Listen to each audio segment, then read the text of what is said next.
All right, let's do one last video for saying goodnight. I want to start this video off by kind of giving a bit of an important message. So the important message is that I do these videos and I talk about all sorts of different things. I'll talk about different topics and everything and whatnot. Now, there's something called an inference, right? And it's like, I may talk about money, for example, for about a minute or two. You got to kind of read into the inferences. So you see me talking about something, you study, the tone and the body language and the subject matter and the actual words used can say more than what you may literally hear or what you may just jot down. You might take jot notes of what I'm saying and it's really, there's nothing in there. You know what I mean? So, that's all I want to say. Any video you watch, try to use inferences. All right. What else? You know what? I am beyond the point of being somebody help me, somebody save me. I moved past that a long time ago. You know what I mean? When I landed in here, or even when I landed in jail. When I landed in jail, I'll tell you what I did. I was talking to different people. I remember talking to this one guy. I don't know. He looked like a con or an ex-con or current con or whatever. I could be lying. He claimed to be a career criminal. And he told me that he did some kind of fraud. That was his thing. But he told me that his first crime, he got 16 months or 18 months. But it was his first offense. And so they gave him a deal and he only did like 6 months, did a third of it. I heard him tell me all that stuff and I thought about it. And I was like, maybe I'll get the same deal. You know what I mean? Like maybe I'll get something like that because it's first offense as an adult. So, anyways, that's what I expected. But, there was nothing really saving me at the time. I mean, I spent just over 3 weeks, when I was initially arrested, I spent just over 3 weeks in jail. You know what I mean? And, upon coming out, it seemed like, oh yeah, you'll get this, you'll get that, blah, blah, blah. And, slowly life it wasn't right away. Like robbing the bank began the process. And then it just slowly started turning that way. Where nobody could help me. And I looked to people that helped me.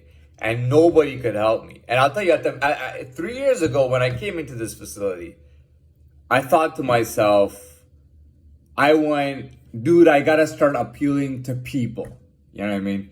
People in general, like just everybody. I gotta ask everybody, like people in general. So when I was walking around inside, I would talk to people who were there, and I talked to people who worked there. And then there were people who would visit to do programs, or they were students or something like that. And I spent a lot of time trying to talk to them. They do surveys with me and stuff like that. I tell them my story. Anybody running programs, I talk to them one-on-one, tell them my story. Nobody did anything for me. Not only did nobody do anything for me, in this particular grounds area, they literally constructed a bunch of new buildings. Okay? Beautiful new buildings. One day I went there, I went to one of the higher floors and I looked out from the window. It looked like a luxury condo. They had a courtyard with like water fountains and everything. It looked like a luxury condo. There was somebody else who said, hey, look at that. Doesn't it look like a luxury condo? Yeah, it looks like a luxury condo. So the college campus I talked about that I went for business in September of 2018, those were new buildings too. Those were all new buildings. Beautiful looking buildings. So from the outside and the inside, this building looks the same as that one. And to the point that I told people that they must have had the same contractor or the same construction team or the same people building it. Because that building, that college campus, same exact, even the layout inside. When you walk inside this new building, you'll see that they have classrooms with projectors and everything, and all this. The layout is exactly the same. Now I'm thinking to myself, you can create this whole new building, you can restructure the place, you can change everything in the place. You can put in new laws, new rules, new people to work there, new everything. Like you could do everything new and do all these changes. And I thought one day I was thinking to myself, I'm like, why would they do all this stuff? And I thought about it and I said, first of all, it has nothing to do with me.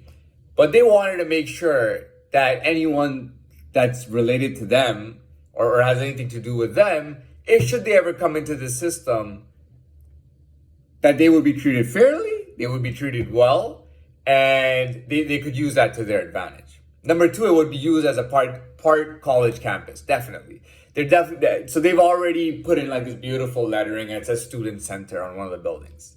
It says student center. So they will make this like for different colleges to come to downtown, because this is downtown Toronto. They'll bring college campuses in here, and the and there will be students studying and all that, like in classrooms. And that's when I realized, I said, look at what they did. Like they created these amazing, beautiful buildings within years.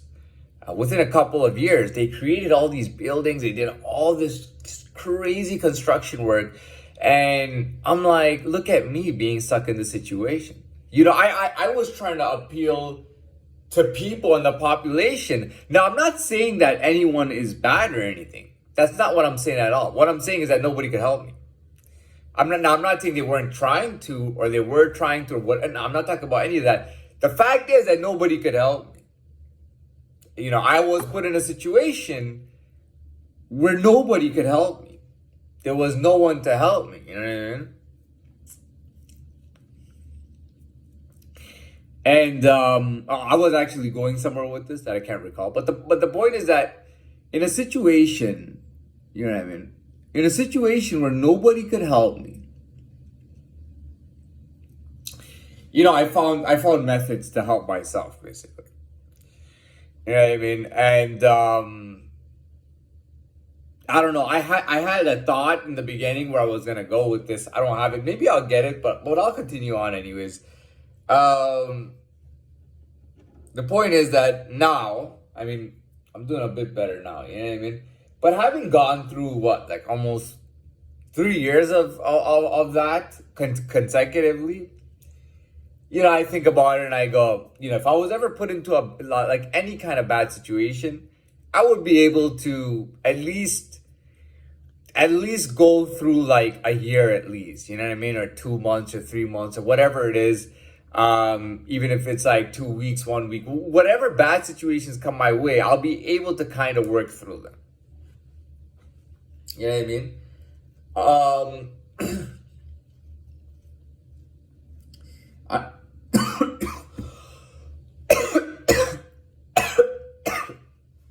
I got something in my throat there. But that's the point. Should I feel confident, I know that should I ever be put in a bad situation or a bad spot, that I could muscle through it. And I have been told about this. I've talked to different legal people, and I've been told, they said, this could happen, that could happen. For example, they said, you may have to go to a jail, for example, and spend time in a jail before being released. You know what I mean? I've been told that. You could this is a federal crime that you committed, the bank robbery. The government may want to see you do penitentiary time or jail time, but they were telling me not likely, but that it is possible. And I told them I was willing to take that risk. I told them from the beginning, since I was in here, look, do whatever you can to get my case up and fighting. And they said, yeah, but you gotta watch. I'm like, dude, I'll take that risk. I'll take all those risks. I'll take all those risks, no matter what's coming my way, but I'll take those risks in order to work through that. Well, I did 3 years already, and I managed it. And I mean, if I ever get into a bad spot in my life, no matter what it is, I know that that I went through 3 years. And I know that no matter how bad it is, I don't think I'll ever get into a problem that will last 3 years of my life. Maybe a year max. Yeah, I mean, I might get into a situation where I'm in debt or my businesses fail and I gotta put up with a lot of shit for a year. You know what I mean? I might have a bad year, but that's probably like the maximum it can be. And I've spent 3 years in a really bad way. Yeah, but that was my point. People will find a way to help each other and everything, but nobody was helping me. And what it pushed me to do is I made connections with people who could help me, but at the same time, those connections are kind of still, I would say just early. You know what I mean? Just kind of early. Like I know I have the connections, but it's just early in place. But I'll tell you, even within this place, literally in this grounds, in this building, this particular organization, which is a government organization, you know, just like anything in criminal justice, any jail, anything, they're all government organizations. Even within this, I did make a certain attempt that within this, like literally within this organization specifically, not outside, but literally to try to make some kind of,